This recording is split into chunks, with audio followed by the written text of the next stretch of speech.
मित्रांनो, आज पोलीस भरतीचा आपला 11वा दिवस आहे. आजचा वर्कआउट आपण घेऊन आलो फिटनेस नंतर आपण 30 मिनिटं कंटिन्यू स्लो इझी रनिंग करायचं आहे. पाय फुफाटा रुतल काटा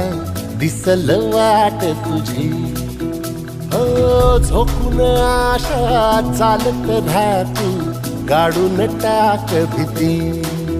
मागू नको आधार शोध तुझं तू दाड घालू नको तू साध कुणाला तुझ्या हातीन दोर जरा लागू दे जोर तुझा दिसू दे रंग जगाला होर पुढा तू सोड निराश तुझा तुला तू देव दिलास तुफान पेटू देवरी पाय फुफाटा रुतल काटा दिसल वाट तुझी